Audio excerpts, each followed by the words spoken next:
আচ্ছা, ভাড়া কত? ভাড়া লাগবে না। ভাড়া লাগবে না কেন? হবুর কাছ থেকে কেউ ভাড়া নেয়? হবু বউ মানে? শোনো, আমি যা বলে ডিরেক্ট বলি। 5-6 দিন আগে রিক্সায় দেখছি, তারপরে ভালো লাগছে, ভাবছি আজকে প্রপোজ করে দিব।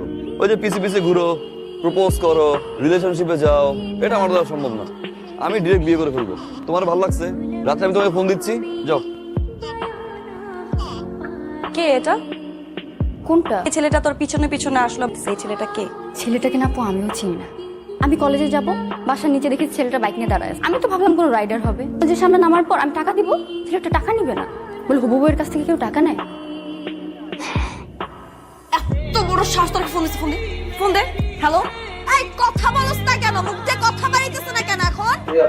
আমি তোর বাপ, আমি সন্ত্রাস, আমি ডাকাত, আমি পুলিশ, আমি র‍্যাব। বুঝছস এবার আমি কে? আমার বোনের আশেপাশে তোর আমি না দেখি, তোরে যদি আমি রাস্তায় দেখি, তোর হাত পা বাইঙ্গা তোর হাতে ধরাই দিই। তোরে আমি যেখানে পাবো একদম কাঁচা চাপায় খায়া ফেলবো। রাখ ফোন।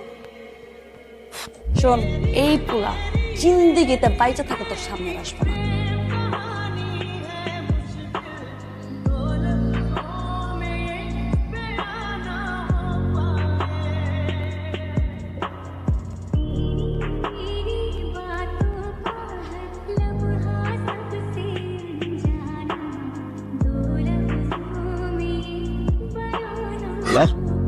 কি বলছে রাস্তাঘাটে দেখলে ঠ্যাং ভেঙে নিল, ডিরেক্ট বেডরুমে ঠিক 12টা থেকে আসছে। 6 ঘন্টা এখানে, মান সম্মান কিন্তু শেষ। মাশাআল্লাহ, বড় মনটাও ছোট বোন চেয়ে কম না, ভালোবেসে গেছে।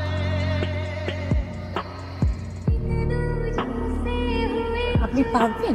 কি বলেন ম্যাডাম, এই পর্যন্ত আমি 67টা মার্ডার করছি। না না না না, মার্ডার করার প্রয়োজন নেই, হাত পা ভেঙে ঘরে বসাই দেবো, খালি হবে। ছবি আছে? এই কিছু মারছে, প্রেমিক হয়ে গেছো, আবার মাইয়া মানুষের বাসাও যাও। তোর বাপ মার কি ভয় নাই? তোর যদি মায়ের এই জায়গায় কুইতে রাখি, তোর যদি বিন্দায় দে দিয়া টানতে টানতে চাই না কে?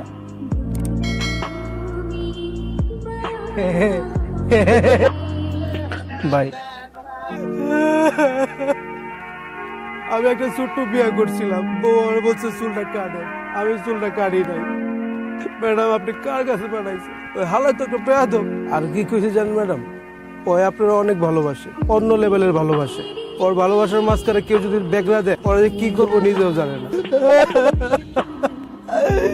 আর কি কইছে জানেন ম্যাডাম, ওই আপনারা অনেক ভালোবাসে, ওর ভালোবাসার মাঝখানে কেউ যদি বেগরা দেয়, ওরা যে কি করবো নিজেও জানে না। আম্মা, ইউনিভার্সিটি ভর্তি হবো। আল্লাহ, তুমি এতদিন আমার মনের আশা পূর্ণ করছো। আর দেরি করিস না বাবা, তুই কাল সকালেই ভর্তি হয়ে যা। ওকে পড়াশোনা করার জন্য ইউনিভার্সিটি ভর্তি হচ্ছে, ওর অন্য কোনো মতলব আছে। তুমি সবকিছুতে একটা নেগেটিভ কথা নিয়ে আসো। আমার আব্বা ঠিক বলছে, উদ্দেশ্য আছে। একটা মেয়ের ভালোবাসে না, পড়াইতে হবে। মেয়েটাও একই ইউনিভার্সিটি পড়ে। বলছিলাম না? অসুবিধা কি, পকানো হইলো, সাথে সাথে পড়াশোনাটাও শেষ হবে। আব্বা, কালকে সকালে 1 লাখ টাকা রেডি রাখি। তুমি না দিলে না দাও, আমি 1 লাখ টাকা দিব আমার ছেলে।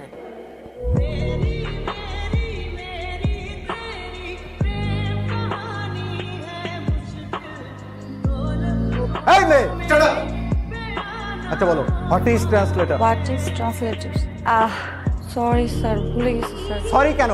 আর পারবাই বা কিভাবে? যেই পরিমাণ মেকআপের পিছনে তো সময় বেশি ব্যয় করো। শুধু মেকআপ করলে হবে, লেখাপড়ায় মনোযোগ দিতে হবে। লেখাপড়ায় কোনো মনোযোগ আর সারাদিন করোটা কি? টিকটক করো না, আর ফেসবুক চালাও। স্টুপিড কোথাকার। Sit down. স্যার, যা বলা দাঁড়াই বলো। আমার একটা কোশ্চেন ছিল। স্যার, আমি অনলাইনে এক্সাম দিচ্ছিলাম, ওখানে কোশ্চেন ছিল, মেট্রো রেলের বগি কয়টা? মেট্রো রেলের বগি কয়টা? একটু বলবেন প্লিজ স্যার। সরি, এই মুহূর্তে মনে পড়ছে না, ওকে আমি নেক্সট ক্লাসে জানাই। সরি কেন স্যার? আপনি সারাদিন স্যার টাইম নিয়ে ব্যস্ত থাকেন। ক্লাস 5 মিনিট হতে পারে না স্যার, আপনি গিয়ে ওয়াশরুমে দৌড় দেন, চুলটাকে ঠিক করে আসেন। বাসায় আপনার ওয়াইফ আপনাকে খুব বকাঝকা করেছে, সেই রাগটা এসে আপনি ক্লাসে ঝাড়েন। আপনার ওয়াইফ অনেক টিকটক করে, তাই না স্যার? এই জন্য আপনি টিকটক দেখতে পারেন না, যার কারণে স্টুডেন্টদের সবসময় টিকটক নিয়ে কথাবার্তা বলেন। আপনি স্যারের সাথে এভাবে কেন কথা বললেন? বউয়ের সাথে ঝগড়া করে যদি কেউ রাগটা ক্লাসে ঝাড়ে, এটা তো ঠিক না।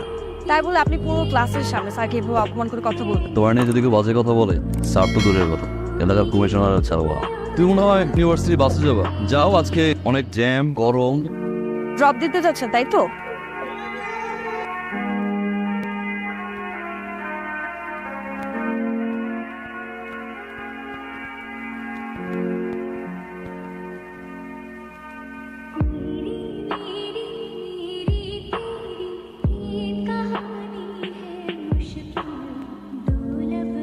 এইরকম একটা ড্রেস আপ করে আমাদের সাথে দেখা করতে এসেছো? কেন আঙ্কেল, খারাপ কি?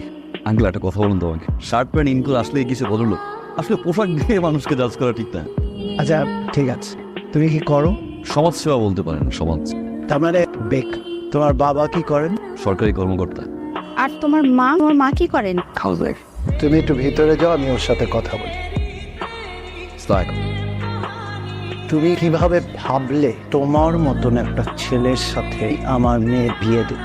তোমার বাবা একজন সাধারণ কর্মচারী, এরকম আরো 3টা বাড়ি আছে। আমার অ্যাকাউন্টে যে টাকা আছে সেটাতে তুমি কখনো চোখে দেখা তো দূরের, কল্পনাও করতে পারো। আমার যে লেভেল আর তোমার লেভেল দুটা কখনোই এক না। আমার লেভেল হচ্ছে 5 তলা আর তোমার গাছতলা। ঠিকই বলছেন আঙ্কেল, স্ট্যাটাস, লেভেল, 5 তলা, গাছতলা। তবে আঙ্কেল, আপনার লেভেলই হবে আসবো, হয় আমি আসবো, তাহলে আপনাকে আমি নিয়ে আসবো। 5 তলা আর গাছতলা সমান করে দিব আঙ্কেল। আমি ইনকাম ট্যাক্স অফিস থেকে এসেছি। আপনার বিরুদ্ধে অনেকগুলো অভিযোগ জমা হয়েছে। ইমন সাহেব, আপনার আয়ের সাথে ব্যয়ের কোনো রকম মিল নেই।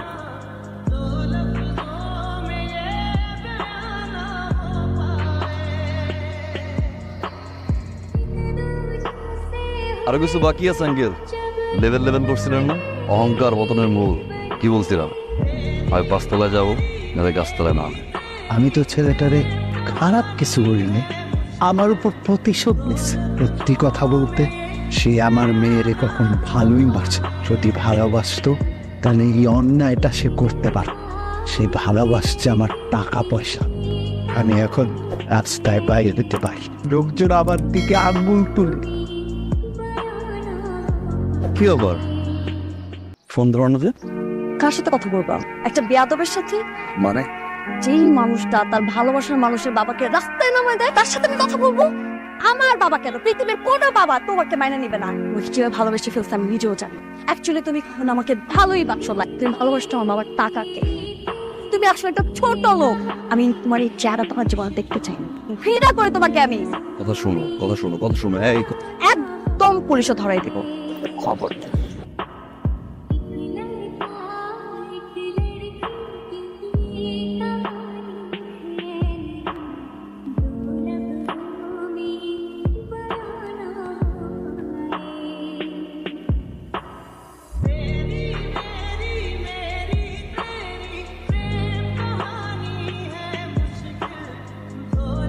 মা বলেন, আপনি কবুল? বলো কবুল বলো। তোমার বাবার সুপাত্রকে কবুল বলো। আপনি তো কোনোভাবে আপনার মেয়ের সাথে আমার বিয়ে দিতে চান। তো আঙ্কেল, আপনি দিন শেষে আপনার মেয়ের জন্য একজন রেপিস্ট নিয়ে আসছেন।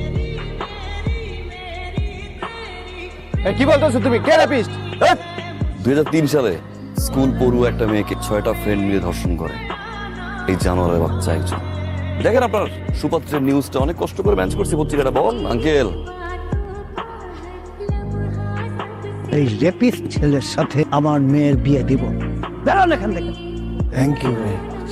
তোমার কারণে আমার মেয়েটা আজকে একটা বিপদের হাত থেকে রক্ষা পায়।